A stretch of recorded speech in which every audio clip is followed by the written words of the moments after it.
Hey there, and welcome to the fourth episode of Death to the Party. I'm Brains, your friendly neighborhood zombie, here to show you the corruption and disappointment that is American politics. Today, we will be discussing student loan debt and the ridiculous amount it costs to go to college. We will also be looking at what is causing these high tuition prices, who controls them, and what can be done. As with every video, I will leave a link to the sources I used to make this video. Now, let's get into it. Let's start by looking at the total amount of student loan debt there is. According to Forbes, the total student loan debt is $1.75 trillion, with the average amount being $28,950. For transparency's sake, some sources have said the average could be as high as $39,000, so take these stats with a grain of salt. Federal student loans make up 92% of student loans, and the last 8% are private student loans. Side note about federal student loans, they were monopolized by the government when the Affordable Care Act was made. In fact, that's how part of the Affordable Care Act was paid for, student loan debt. Before the Affordable Care Act was passed, only 55% of student loans were federal. Now that total is 92%. Some would argue that the Affordable Care Act passed would save the government $61 billion over 10 years. This savings would come directly from lending to the student, cutting out the middleman such as banks. But if the total student loan debt is around 1.7 trillion, the government has saved 61 billion. If we cancel all student loan debt, that puts the government in a $1.1 trillion deficit. But we can get into that later in the video. Anyways, back to the topic at hand. It is possible for your student loan to have been originated by one institution, be owned by another, guaranteed by yet another, and possibly serviced by a fourth or even fifth agency. This can make it very difficult to track down who owns your debt and how much you owe. Much also depends on the type of loan you took out, although it is safe to say the federal government was involved in some way. These loans can be bought and sold, sometimes at a higher price than the original loan because student loans are fully guaranteed by the federal government. So the federal government cut out the middleman and loans directly to the student, which they then can turn around and sell at a higher price to a bank or a third party, since these loans are guaranteed by the federal government. The price tag on attending college for public schools has increased by 213% since 1980. For private schools, the price increased by 129% since 1980. Public schools, which are owned by the state, have had their prices increased almost 100% more than private schools. How in the hell does that make sense? I bet the same elected officials screaming from the rooftops for free college are the same ones driving up the prices every year. And this brings us to our next talking point, canceling student loan debt. There is a saying I really like: there's no such thing as a free lunch. And let me tell you something, that rings especially true when talking about free tuition, because there's no such thing as free tuition. It is being paid for by someone somewhere. Two of the most outspoken politicians for ending student loan debt are Elizabeth Warren and Bernie Sanders. Both have their own plans of attack to tackle the issue. Warren suggests taxing the wealthiest Americans to help pay for her plan. Her plan would cancel $50,000 for 42 million Americans whose household income is under $100,000. The plan would not take away debt for those that make over $250,000, and for those in the middle, it would scale with their household income. To me, this is not a fair proposal. I think someone who spends 10 plus years of their life to become a doctor should at least have some of their student debt forgiven. Also, what about people who go to college to get a degree and then they just don't use it? Should their student loans be forgiven as well? Bernie Sanders' plan would institute a Wall Street speculation tax. The legislation imposes a tax of a fraction of a percent on the trades of stocks, bonds, and derivatives. This tax on Wall Street speculation, also known as financial transaction tax, is estimated to generate up to 2.4 trillion in public revenue from wealthy investors over 10 years. An added benefit of the proposed tax is deterring the high frequency trading that increases the instability of the financial sector and produces no economic value. Both of these plans, in my opinion, are like when you have a giant leak in your roof, and instead of fixing the leaky roof, you just clean up the water damage and say it's good to go. Instead of addressing the root cause of all this, rising tuition costs, they just think that clearing student loan debt will solve the issue. What about those who go to college after their debt has been wiped? Do we let debt rise to almost 2 trillion again and then wipe it? Clearly, something needs to be done to fix the surging costs in college and in turn the high levels of debt people take on in order to go to college. This next bit comes from an article at educationdata.org. This study looks at the benefits and possible negative consequences for canceling student debt. Some benefits include a possible increase in 1.5 million new jobs. Reducing debt will also help increase new startup businesses, which kind of ties into the first point. And of course, reducing student loan debt increases consumer spending, like purchasing a new house, buying land, a new car. There are some more benefits, but I will leave the link for the article so you can view the rest of them.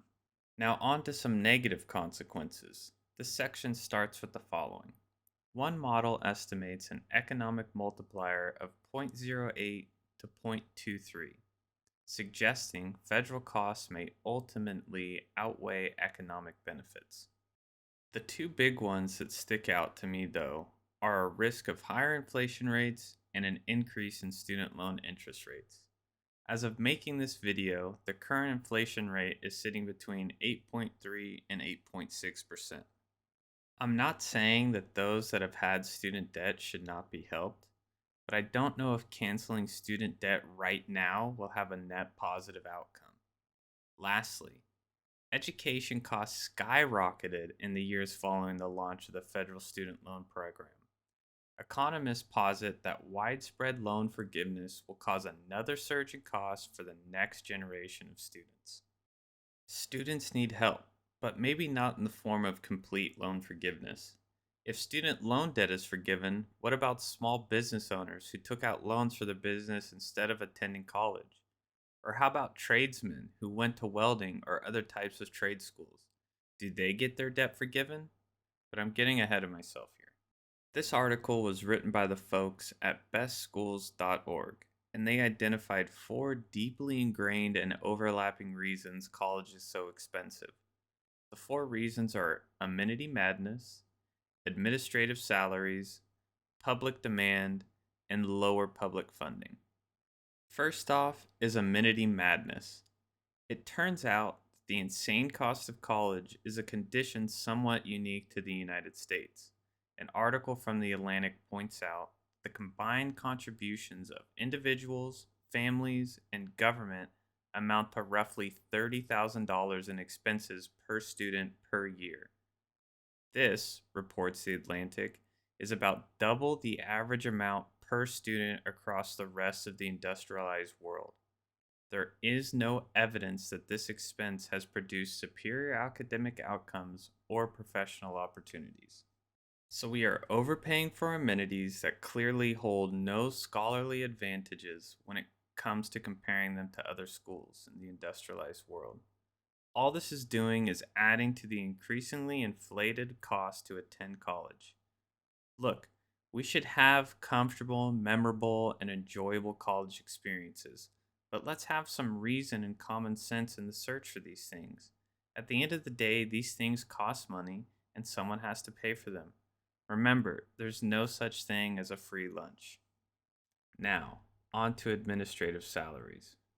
The Atlantic warns, however, that amenities do not alone account for the reason our costs are so much greater here. Even if we were to remove those costs from consideration, we're still outspending our friends around the world. So, where's all that money going? The Atlantic terms it routine educational operations, like paying staff and faculty. These costs account for roughly $23,000 per student every year. This is double the amount that Finland, Sweden, or Germany, all boasting top performing education cultures, spend on the same essentials. Before you start thinking it's the professors' wages that have increased and they are to blame, think again. College professor wages have barely risen since the 1970s. However, administrative positions at colleges grew by 60% between 1993 and 2009. Total faculty grew from 11,614 to 12,019 between the years 1975 and 2008. The total number of administrators grew from 3,800 to 12,183 during the same time frame. There are more admin roles at colleges now than there are literal professors. Up next is public demand. Despite this shrinking return on investment, the driving forces behind college enrollment remain powerful. In fact, CNBC reports that a college education is coming increasingly to be seen as a baseline necessity for a competitive role in today's economy. Making a college degree baseline for employment leads to exploiting prices and insane tuition costs, and I believe it's the government's job to step in and do something about it. But here's the issue: the government owns 93% of student debt. The government then takes that debt and sells it for a higher price since it is backed by the federal government. Who do you think is going to pay for that debt when it all gets canceled? Because I can tell you right now, it will not be the federal government or the state. Lastly, is lower public funding. There are a few things for this section, but I found this bit to be the most important. Roughly 80% of American students attend public colleges. So it's not an exaggeration to say that the biggest determinant of the price they will pay for their education is the budgetary decisions made by the state governments. Ironically, even as the cost of education itself continues to rise, the willingness of state and federal governments to dedicate public funding to higher education has lagged. Our federal and state governments are the reason prices are so high. They set them and they control them, speaking for public colleges. Now, the same people who created the problem are now attempting to be our saviors. And while solving the student loan debt issue, they will just create even more problems that they can run to be reelected and fix. I mean, let's be honest. If there's no problems, why would a politician need to be reelected? I will say it once and I will say it again for the people in the back. Canceling student loan debt does not address the issue. It is a band aid, and the immediate effects might be positive, but it will be negative in the long term. I mean, it's obvious, right? What do you think will happen to the prices when the amount will just be forgiven anyways? It will skyrocket, and now you will be forcing people who may not have needed to before to now take out a loan, increasing the amount of student loan debt even more. I cannot speak for private colleges, but public school prices have risen 213% since 1980, and 80% of college students attend public colleges. So maybe our government can do something to address that. I don't know, just a thought. Also, what happened to ag classes, woodworking, metal shop, and many more classes? They're in demand jobs. How about we educate our children? Yes, college is an option, but it isn't the only option. From day one, we are told to go to school, get those good grades, get that college degree. But maybe there's a few more options we could be teaching them. Offer the college route, yes, but also offer the general contractor route, the welder route, hell, even a truck driver route. Quit this stigma of looking down on someone just because they do not have a college degree. At the end of the day, I blame politicians. Something needs to be done about college prices, but canceling all student debt right now, I don't think is the best option, in my opinion at least. Thanks for watching. If you liked the video, please hit that like button and consider subscribing. And remember, death to the party.